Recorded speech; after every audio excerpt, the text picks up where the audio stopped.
Welcome in. What's Right with Nick Wright, episode 393. And as always, this episode of What's Right with Nick Wright is presented to you by our friends at Boost Mobile. A ton to do today as I am covered in shame and losing bets and really a state of unease surrounding my hometown beloved Kansas City Chiefs after a game that I just never saw coming. And we will get to that in full. There are a couple quick little things that I would like to get to before we get to that, and here's why. I'm not running from it.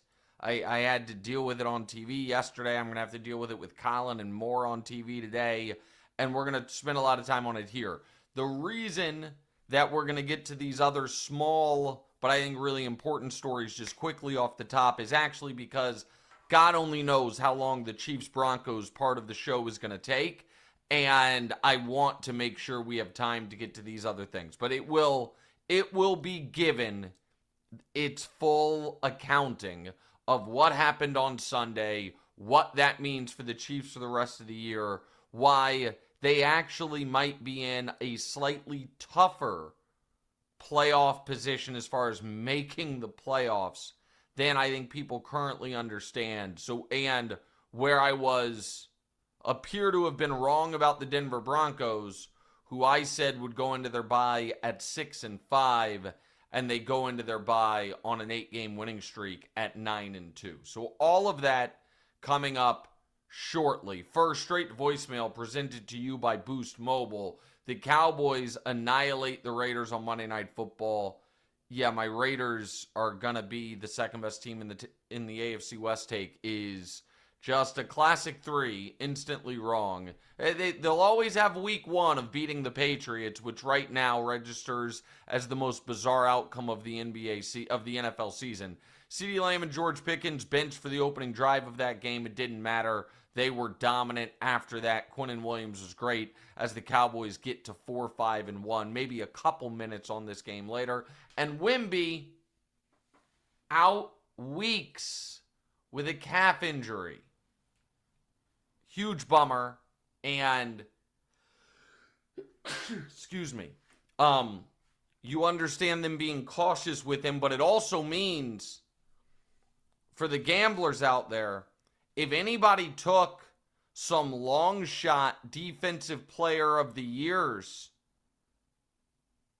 that weren't, obviously Wemby wouldn't have been a long shot, those bets are super live because Wemby is probably going to be ineligible to win defensive player of the year due to not reaching the 65 games minimum threshold. So I don't know what bets people made, but if you made kind of a bummer bet, but I don't think Wemby's going to play enough games, that was good foresight. And the sports books might not have even fully adjusted where he might still be a huge favorite, but he shouldn't be.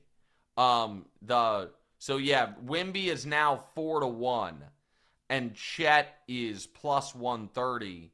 I think there's probably value on everyone else in the marketplace, because Wemby at 4-1, I think Wemby probably should be close to off the board. I just don't think he's going to hit the 65 games. All right. And that's courtesy of our friends at Hard Rock Bet, obviously. So two quick things before we get to the Chiefs-Broncos. And the first one is, believe it or not, for one of the first times in this show's history, we are going to start with Shedeur Sanders. But we're not actually starting with Shedeur. And so that sounds silly. But here's the point I'm making. So Shedeur came in, he obviously was terrible. He was 4 of 16. It's the worst completion percentage by a guy who threw at least 10 passes in 4 years in the NFL. It was a game that the Browns could have, and one would correctly argue, would have and should have won with just typical bad quarterback play. Instead, Gabriel was terrible, and then Shedeur came in and was somehow worse, and they lose. And the Ravens escape with a win they did not really deserve, despite Myles Garrett, who might get 25 sacks this year, just playing at an all-time level. But the reason I'm starting with Shedeur is because this morning Twitter was down for a bit. And I think Twitter has... I want to make sure I use the right word. Warped people's brains and ability to discuss Shedeur Sanders in a way. It's such an... What you have and what Twitter has rewarded from content creators is the most idiotic Shedeur Sanders takes being so amplified and being so force-fed to anyone who has any type of sports algorithm, that you have folks who know better, or at least should know better, polluting the public discourse with just nonsensical misinformation. And so you've got, and it's on, and this is one of the rare things where it is really a both sides problem. You have folks who gain traction and get engagement by finding anything imaginable to criticize Shedeur for, up to and including where he's sitting on the bench during and after a game, because that gets engagement. And then you have, on the other end of it, folks acting as if it takes a grand conspiracy for a fifth-round pick, third-string quarterback to not have reps with the starting offense, when it is totally reasonable that during training camp, a guy who was not actually ever, maybe you think he should have been competing for the starting job, he wasn't. The Browns, again, you can make the argument that the Browns simply don't know what they're doing. I don't know what the biggest Shedeur fans out there, how they can make that argument. I don't know how they square the fact that the entire league said he's not worth a first, second, third, or fourth round pick. And I understand there was some league-wide conspiracy talk. It's all so stupid.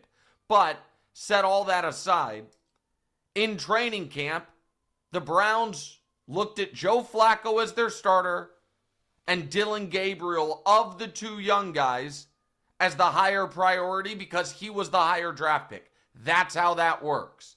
And then, once Dillon Gabriel became the starter, they looked at their third-round rookie as a guy who needed as much practice reps as possible, so they were not splitting practice reps, which is totally and completely reasonable. Life as a fifth-round pick in this league is hard. It is supposed to be hard, and it's not always fair. You get thrown into action, and you have to look better than Shedeur did. And it feels like, deep down, people who know better know that, but deep down, folks also know, oh my God, this really gets people going. And it's just so dumb.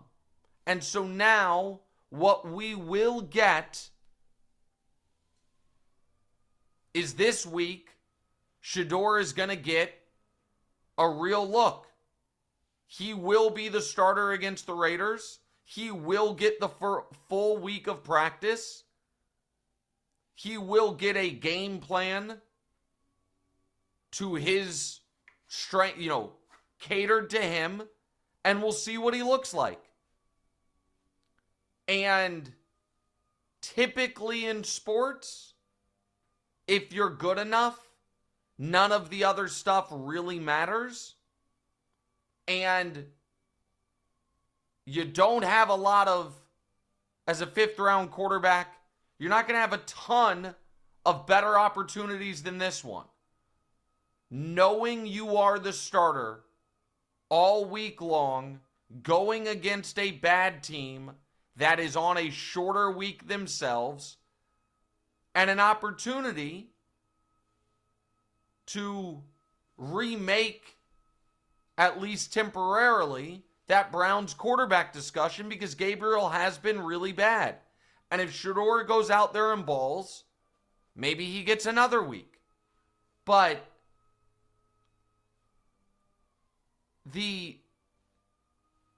my colleagues in the media that know it's not at all outrageous for Shedeur to have no reps with the ones, and implying or outright saying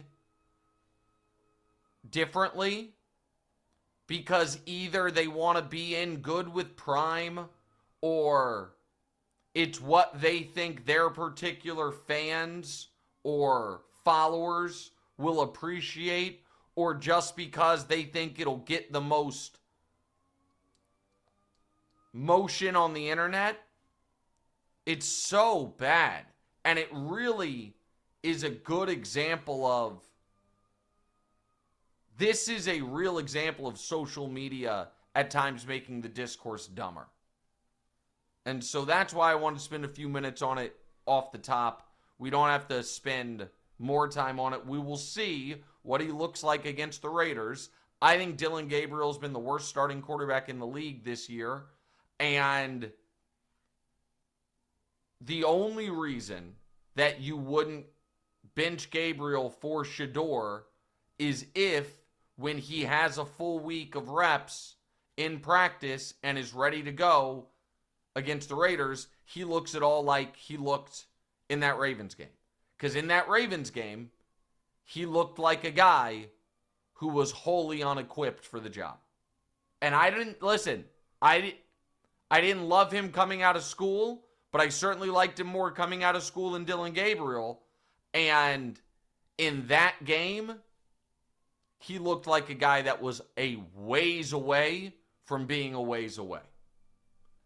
Today's show is brought to you by our new presenting sponsor, Hard Rock Bet. It's a great week to try out the Hard Rock Bet Sportsbook app. There's so much going on, not just Week 12 football, NBA, college football, college hoops. They all share the stage. Always something to bet on. Sign up with Hard Rock Bet today, and you could score $150 in bonus bets. Just place a $5 bet. If it hits, you get not only your winnings, but also $150 in extra bonus bets. Not sure what to place your first bet on? Head over to the Hard Rock Bet Stats Hub. It'll help you out. It's loaded with trends, streaks, and stats to help guide your picks. Numbers don't lie, and neither does the data in there. Check out the Hard Rock Stats Hub now. Get the edge and bet with confidence. Hard Rock Bet Sportsbook app is the only legal sportsbook for whenever you're in Florida. It's also live in Arizona, Ohio, New Jersey, Indiana, Tennessee, Virginia, Illinois, and Colorado. Coming soon to more states. Plus, Hard Rock Bet offers new promos every single day, so whenever you're listening, just open the app and check out what they've got going any day of the week. Download the Hard Rock Bet app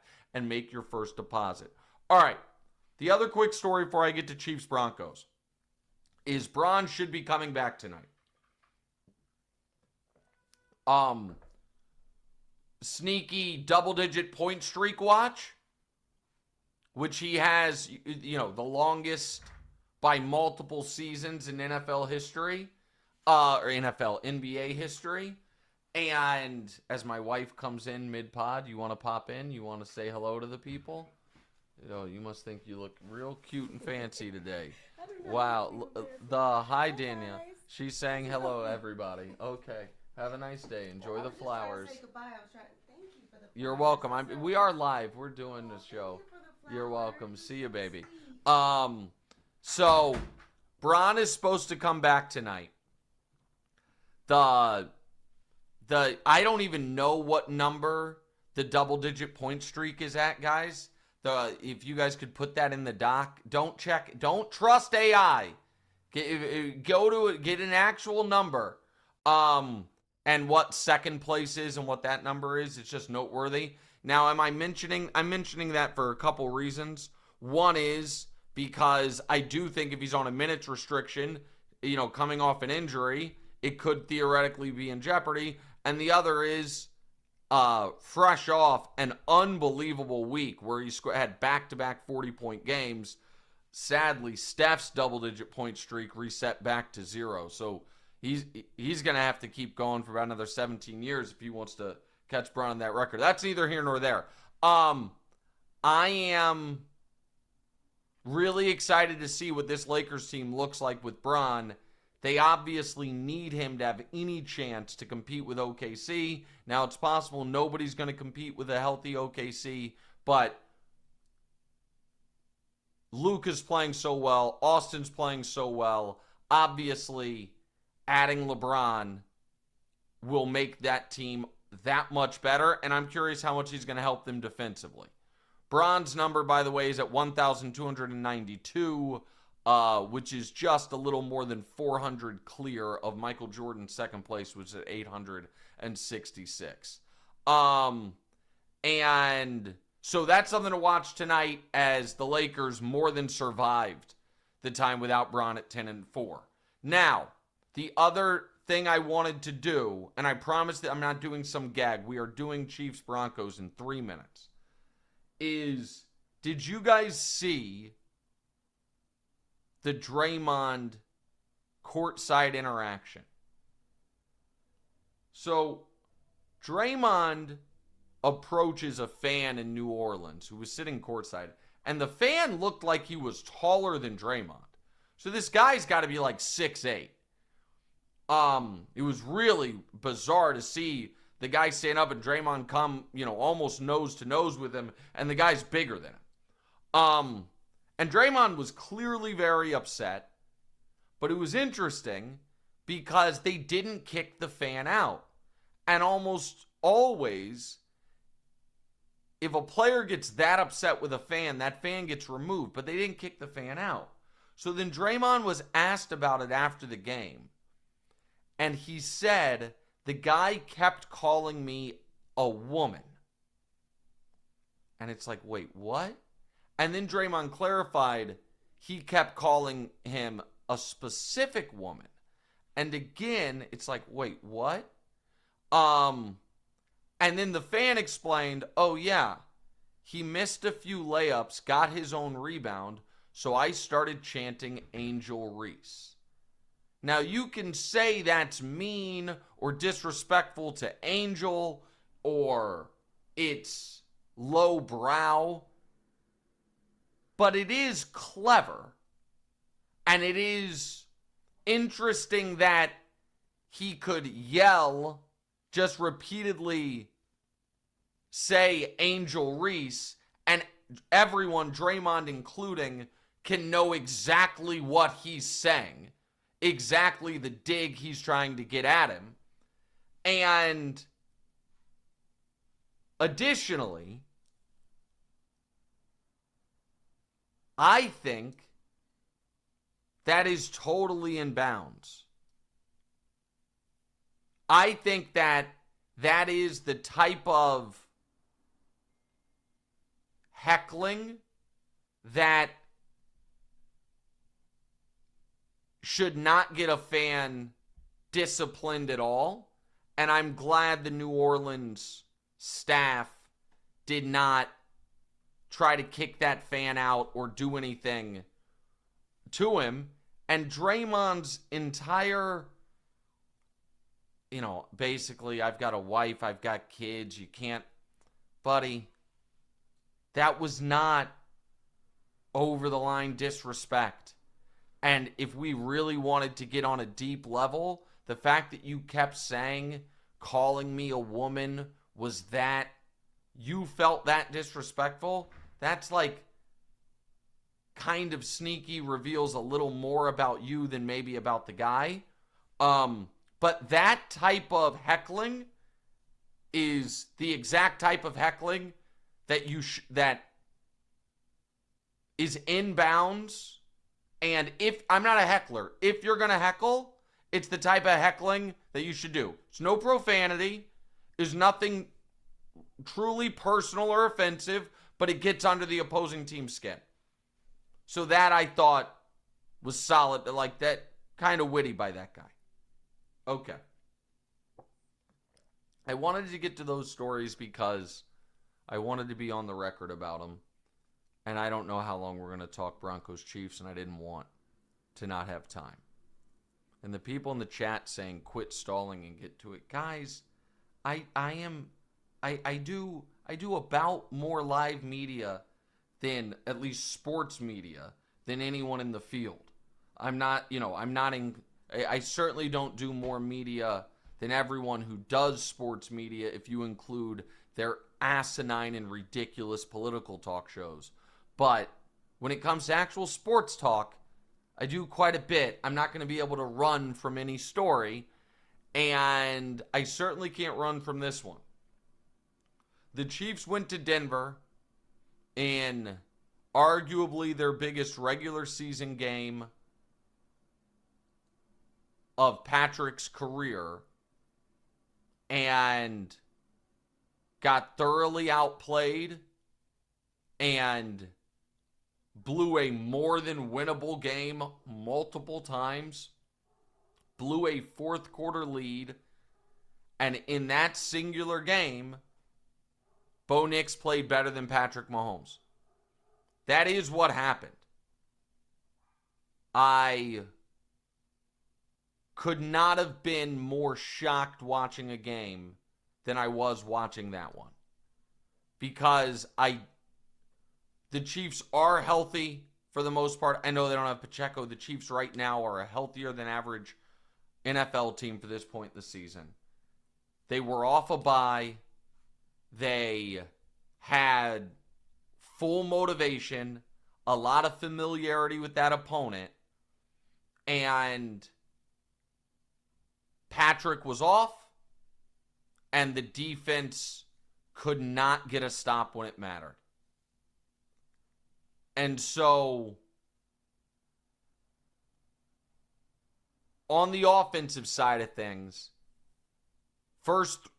second play of the game, you have Xavier Worthy open for 6. Yeah, it's a tough throw because it's 60 yards in the air, but those are the throws that, partly made Patrick Mahomes. He missed him. That would have been a chance to just basically set the tone for the game immediately. Missed that opportunity. Obviously, they had a sequence right before the Patrick interception, and this might have been the single biggest swing of the game. Patrick throws a little swing pass to Kareem Hunt. He gets down to the 2-yard line. They're going to have first and goal from the 2. Jawan Taylor, illegal formation, lined up too far back. Instead of first and goal from the 2, it becomes first and 15. 2 plays later, Patrick makes a terrible throw, and instead of at least being, without the penalty, it's probably going to be 13-6. With the penalty, it still should be at least 9-6. Throws a pick. Denver drives down and scores. Despite all that, Kansas City fights back, scores a couple touchdowns, takes a lead, has the ball in the fourth quarter with a lead. Go down, score a touchdown, game over. 3 and out. Then gets the ball back. Tie game. 4 minutes. Perfect. Not going to cover the 3.5, but still. Drive down the field, kick a field goal, win the game. 3 and out.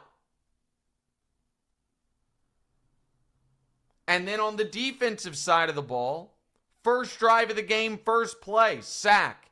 Have them in 2nd and 16, which turns into 3rd and 7. Give it up. Later in that drive, have them in 3rd and 11, outside of field goal range. Give it up. And on the final drive of the game, after those two offensive 3-and-outs, you instantly have Bo Nix in 3rd and 15.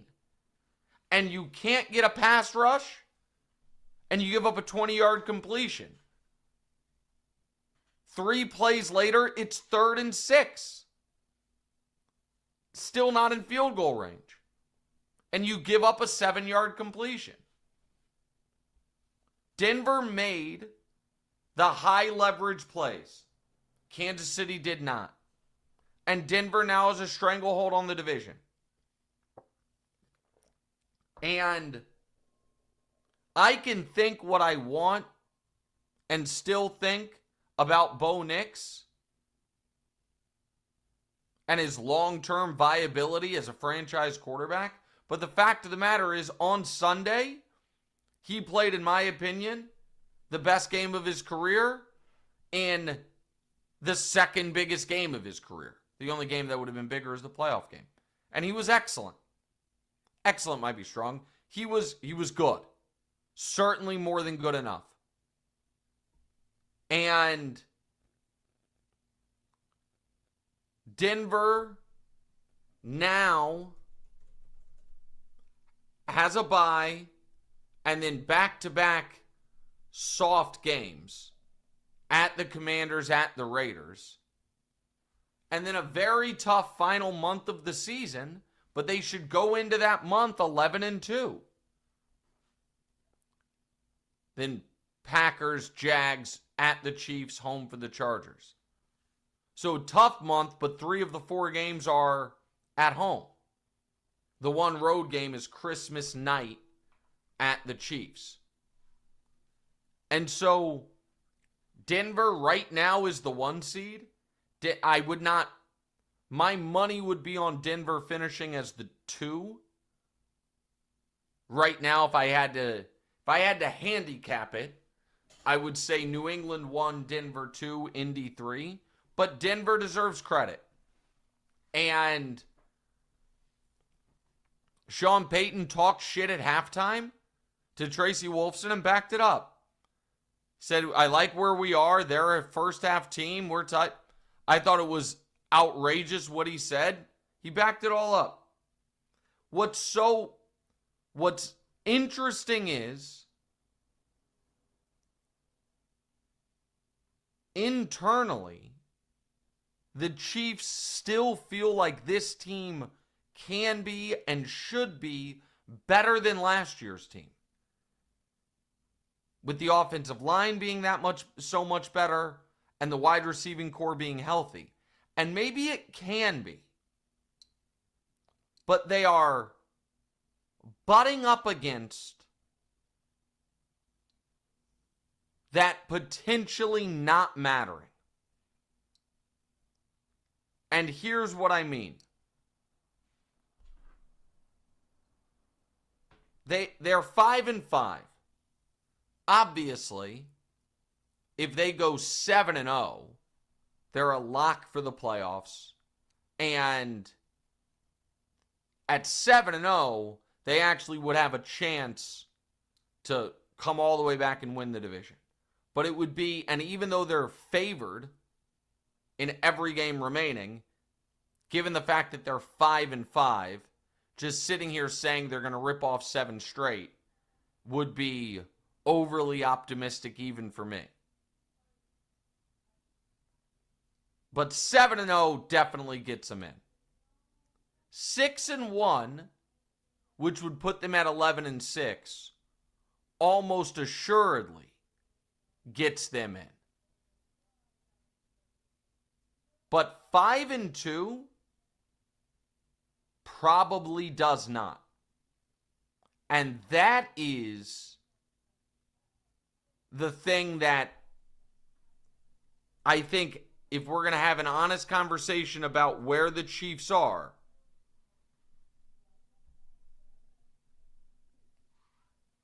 what has to be acknowledged is they probably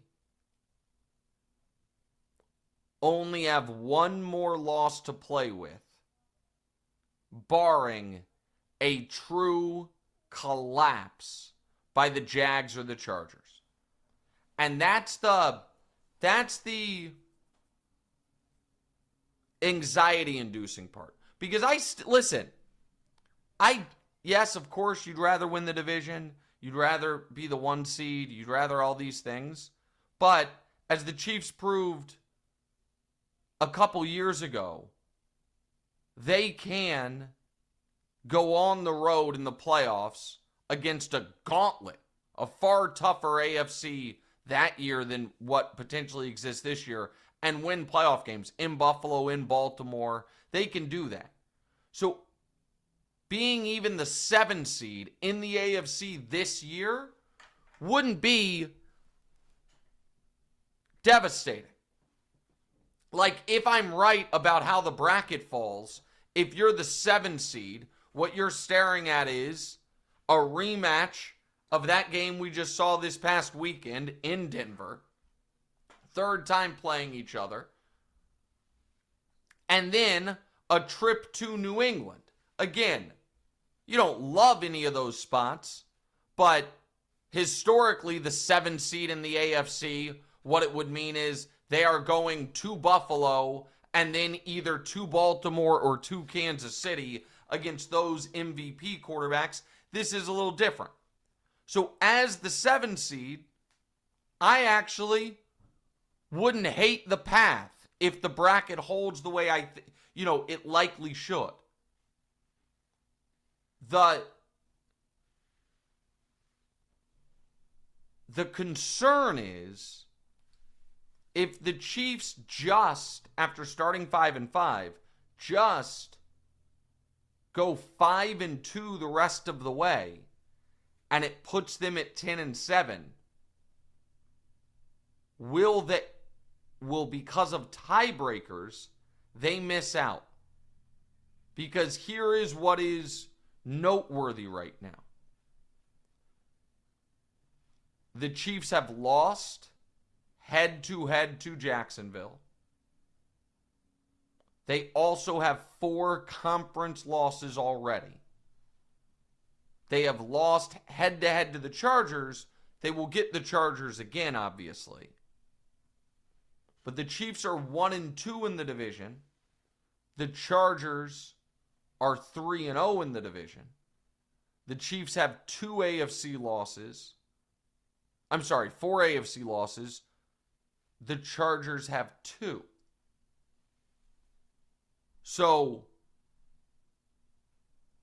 it is going to be very difficult for the Chiefs to make it in over the Jags. Well, impossible over the Jags if they have the same record. And very difficult for them to make it in over the Chargers if they have the same record. So then again, you start counting wins. And the Jags, this is what they have left. At the Cardinals, at the Titans, home Colts, home Jets, at Broncos, at Colts, home Titans. So if we just say, and again, the Jags are known to blow a game or two. I understand that. But if we just give them the wins against the Titans and the Jets, that puts them at 9. They would then just need 1 win against Cardinals, Broncos, and 2 Colts games to get to 10. And again, a 10-win Jags team gets a spot over a 10-win Chiefs team. The Chargers are sitting at 7 wins. They play the Raiders. They're on a bye. Then they play the Raiders. Then home for the Eagles. Then at the Chiefs. At the Cowboys. Home for the Texans. At the Broncos. And that Broncos game is a tricky one because it's possible that in that game, Denver is locked into its spot. Now, again, it's too many moving parts to that. But it's possible Denver goes into that game where they can't be the 1 seed, and they're not going to fall below 2 or 3, and maybe they rest guys. I don't know if they would, but that Charger game at Denver, it's at least on the board they're playing the Denver backups. So they're at 7 wins. If we give them the win against the Raiders, which puts them at 8, Eagles, Chiefs, Cowboys, Texans, Broncos, if they can win 2 of those, that puts them at 10. And again, it's not guaranteed, but a 10-win Chiefs team would not, in all likelihood, have the tiebreaker over a 10-win Charger team. They would if somehow like one of the Chargers' losses was to the Raiders instead of the Eagles. But if the Chargers get to 10 wins by beating the Raiders, the Texans, and Week 18 against Denver, and loses to the Eagles, Chiefs, Cowboys, the Chiefs don't have that tiebreaker. And that means a 10-win Charger team would get in over Kansas City. So, and I'm not even going to, I know some people are trying to force Houston into the playoff conversation. Houston is at 5-5.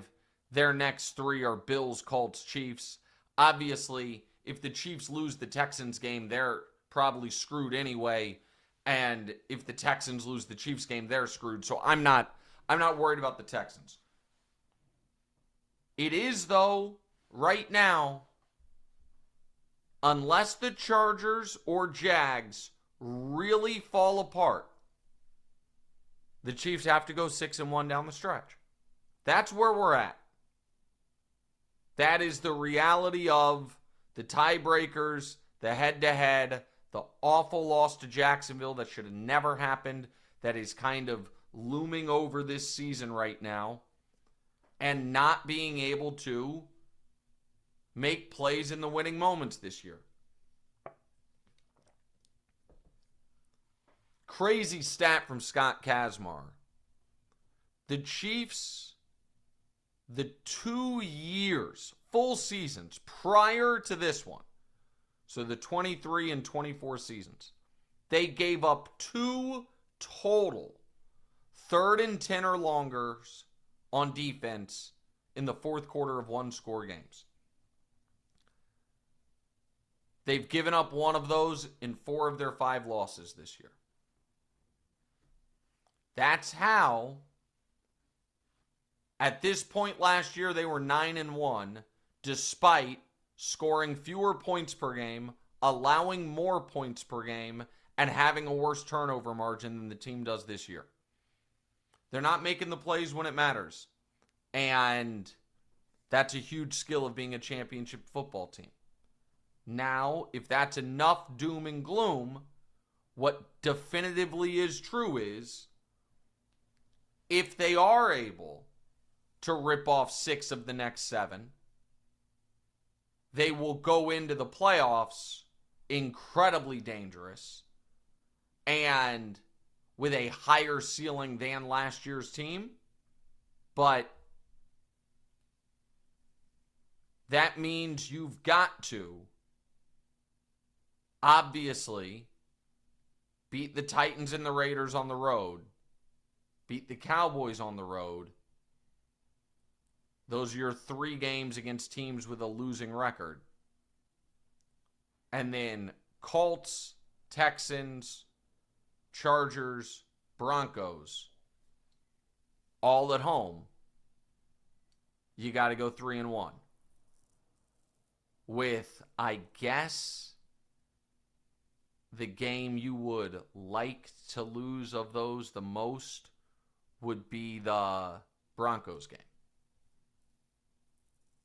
And so that's the spot they're in. And we'll see how they respond. I am not going to engage at all in, there seems to be a very concerted effort from folks in the media that are diehard Patriot fans to try to use this 10 games of Mahomes' 8th season as some Brady Mahomes referendum or some Chiefs-Pats dynasty referendum. It's obviously idiotic, and it obviously just recreates history as far as what, the ebbs and flows of the Patriots run actually were. So I'm not going to spend time on that. In the first 8 years of Tom, they missed the playoffs twice. Just flat missed them twice.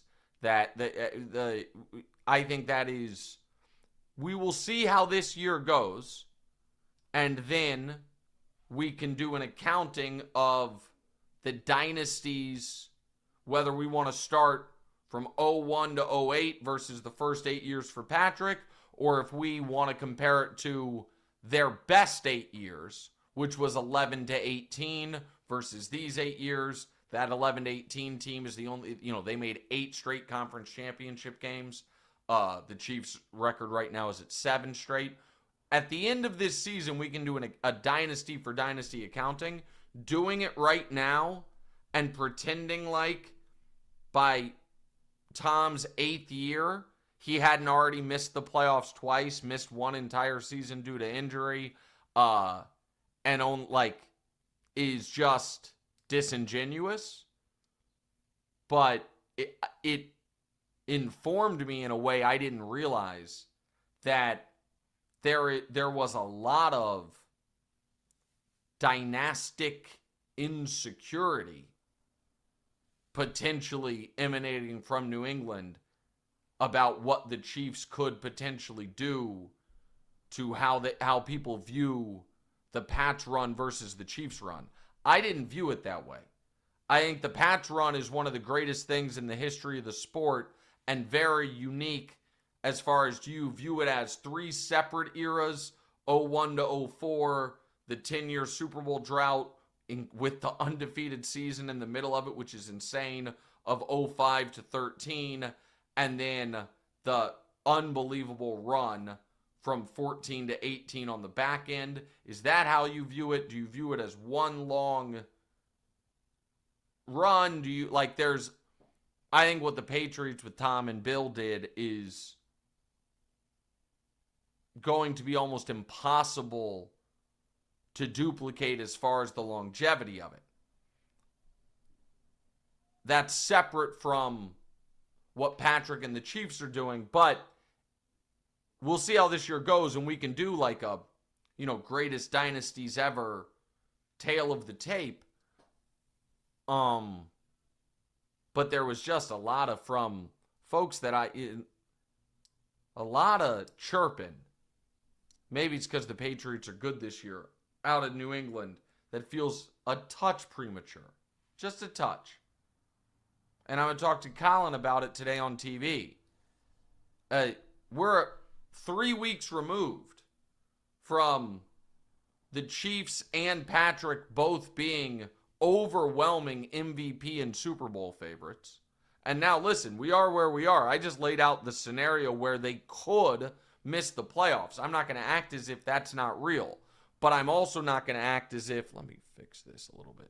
I'm also not going to act as if the sky has fallen. It could fall. We have to acknowledge the sky could fall. But a little reactionary there, in my opinion. Hey guys, buying men's jewelry used to be a nightmare, especially around the holidays. It was either cheap stuff that broke after a week or crazy overpriced with ridiculous markups. That's why I love GLD. They've changed the game. You get quality jewelry that's built to last without blowing your entire holiday budget on one item. And unlike a lot of other companies, GLD only uses real gold. None of that cheap stuff. Every single stone is meticulously hand set, plus their proprietary production process makes sure you're getting the highest quality jewelry possible. You can literally see and feel the difference. And listen, don't just take my word for it. Over 2 million customers and 50,000 five-star reviews back it up. Not to mention, it's worn by some of the biggest names out there. Justin Bieber, Micah Parsons, Tyreek Hill, Malik Neighbors, A$AP Rocky, and a ton more. Best part,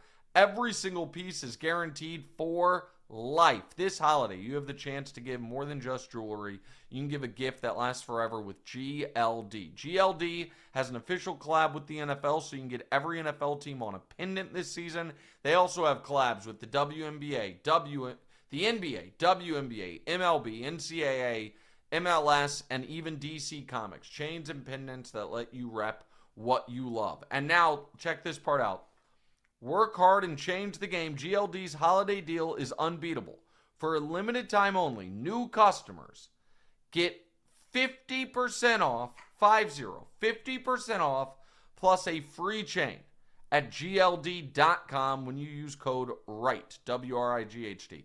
That's 50% off and a free chain with code WRIGHT, W-R-I-G-H-T, at GLD.com. After your purchase, they'll ask where you heard about them, support our show, and tell them it was us. And don't forget that code WRIGHT at GLD.com. All right.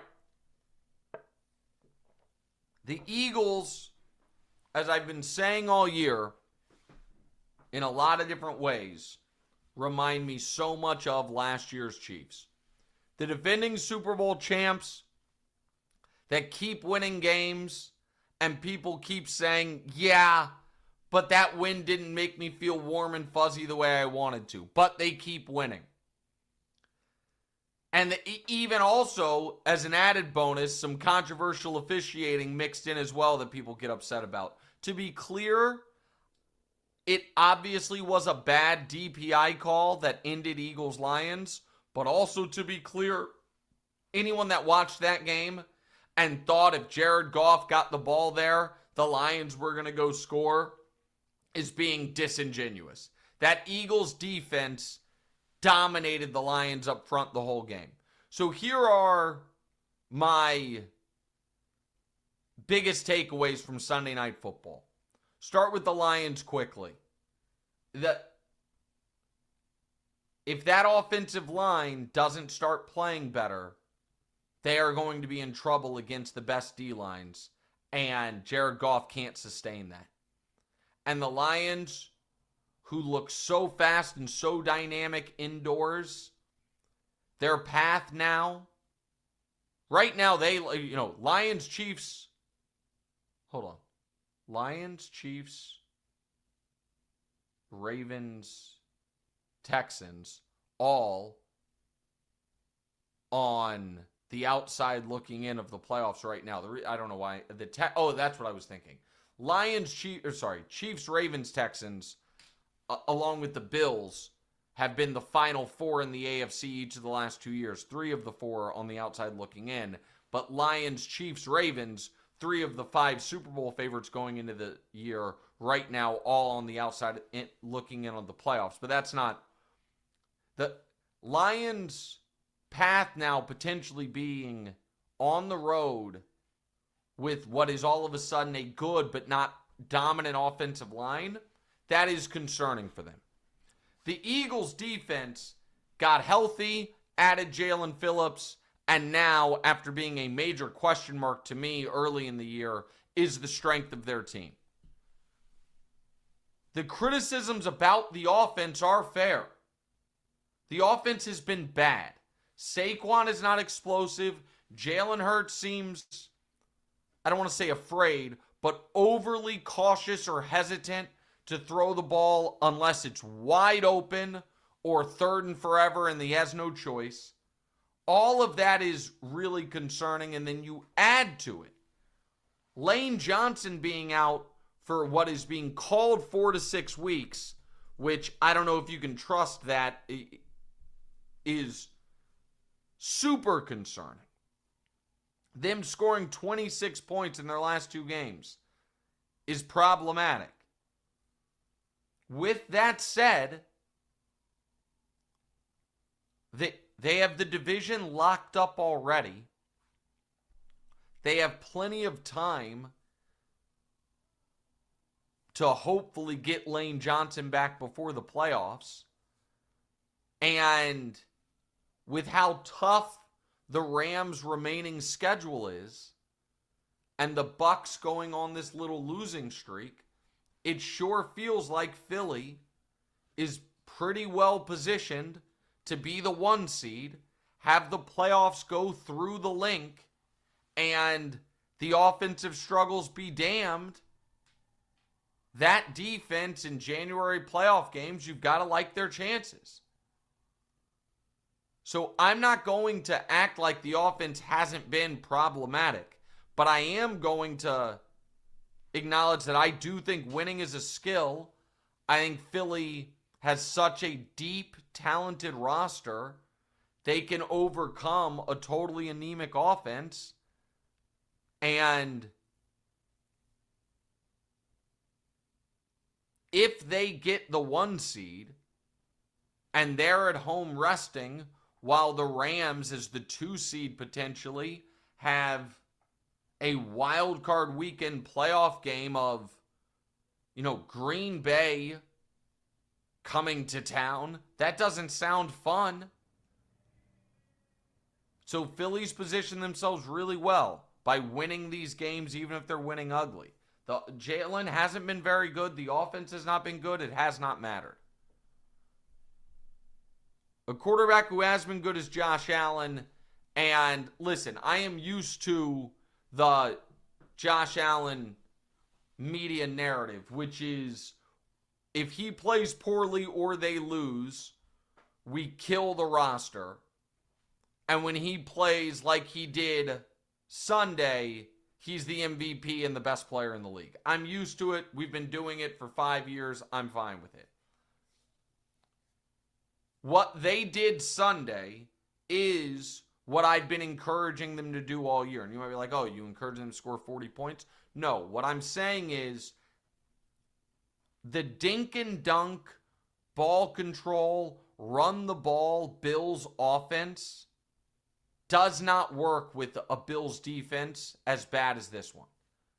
So instead, you have to full on unleash Josh Allen. You're going to get a few of those just idiotic turnovers, like the 2-handed chest pass out of his own end zone, which was just absolutely bananas. You're going to get that, and you just got to deal with it. Just the cost of doing business. Because it unleashes him, and that version of Josh is as scary as any player in the league. And so that's where, and I argued with Wilds about this yesterday, he thinks the Bills have no real shot, and I just disagree with him. They are far from a perfect team. But when you let Josh just go, sorry for the cringe here, the full YOLO, they can beat anybody. And my Bucs, that's a game you could have stolen. And I got to tell you, I really thought Todd Bowles made a big mistake. So here's what the Bills had done in this game. Here's what their drives were. Interception, touchdown, touchdown, interception, touchdown, a 3-and-out where they went 3-and-out because Josh, while scrambling, threw it 12 yards past the line of scrimmage, tried to lateral, but threw it forward. So lost it down. They had to punt. They then muffed their own punt, so they didn't get a possession. Field goal, touchdown, touchdown.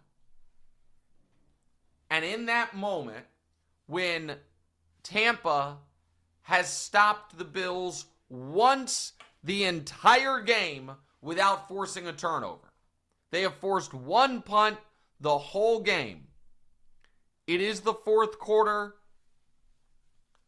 There is 7.5 minutes left. You're down 5. You have a 4th and 2. And Todd Bowles punted it away. And I hated it so much.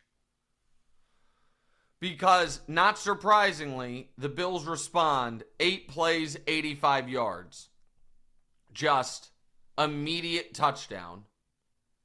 And it ended the game. And so the Bucs, I still think the Bucs are really good. And 6-4 given the injuries, there's no shame in that. Losing the last 2 games the way they did, though, test against the Patriots, they take the lead early, and then the Patriots kind of dominate them the rest of the way. And then a Bills game where they had plenty of opportunities, and they couldn't get over the finish line.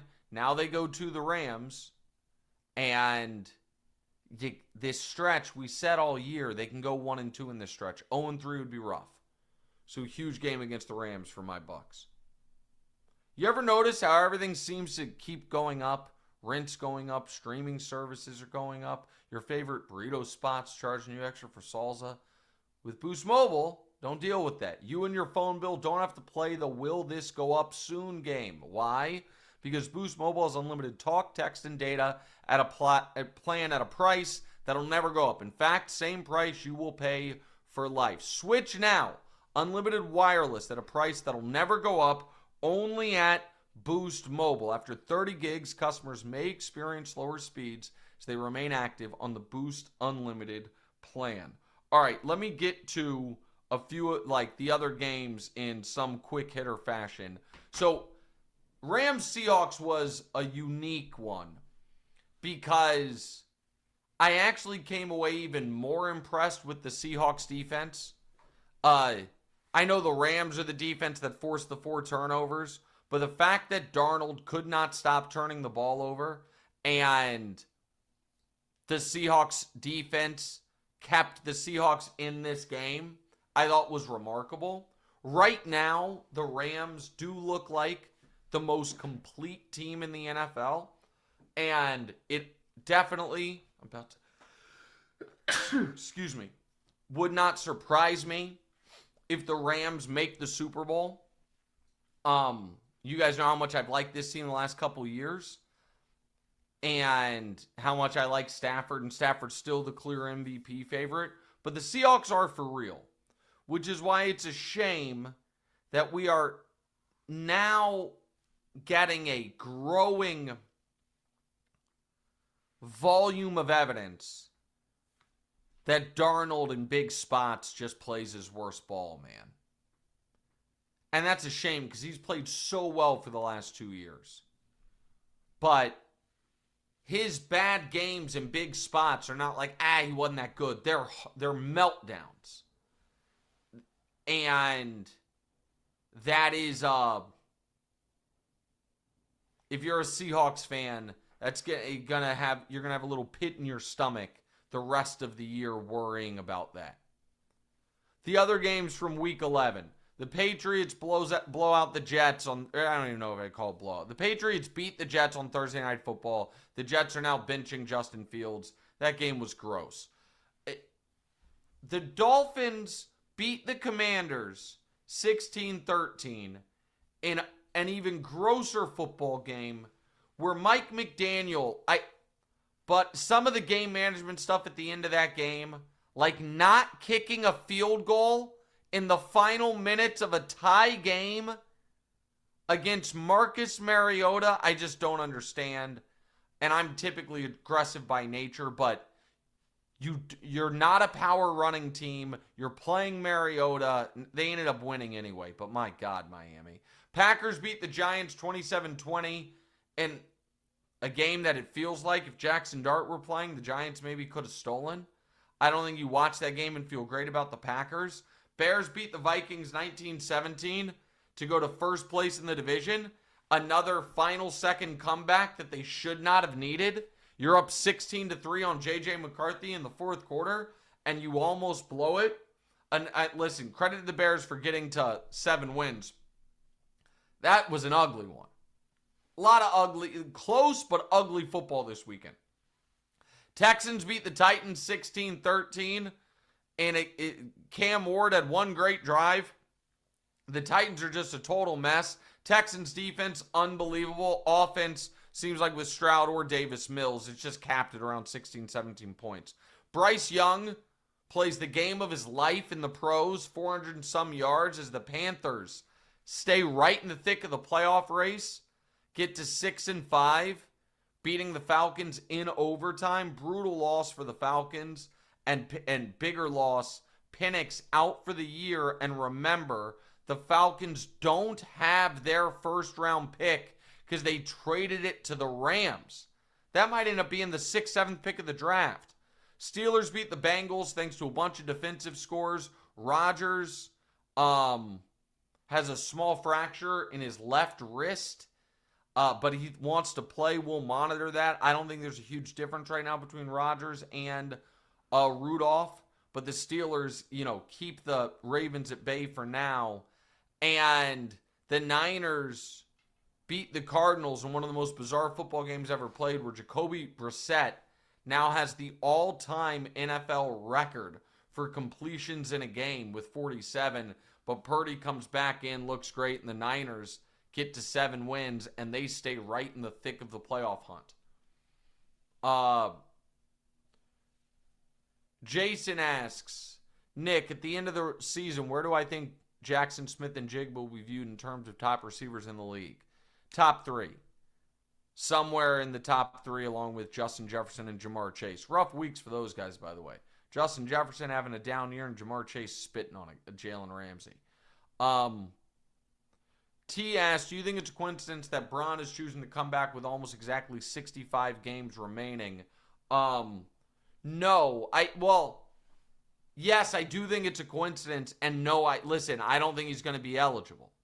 So what T is implying is that, LeBron is giving himself the chance to make the 65 game threshold. I would be shocked, because he's missed 14. The most you can miss is 17.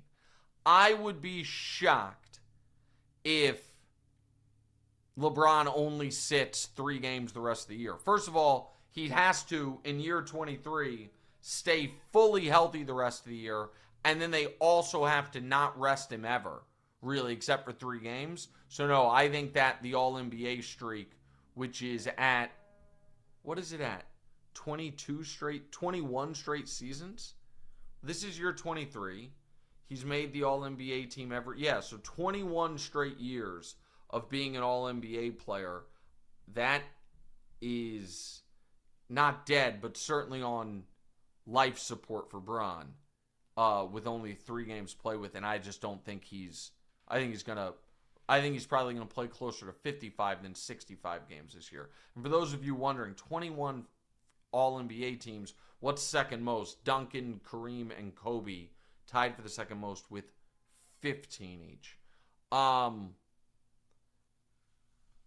Jay says, is it on the board that Browns Kevin Stefanski do not know how to develop quarterbacks, and is he still getting too much grace out of that coach of the year and the greatness of Myles Garrett? I don't understand at all I don't understand at all the Kevin Stefanski and Drew Barry love. That team has been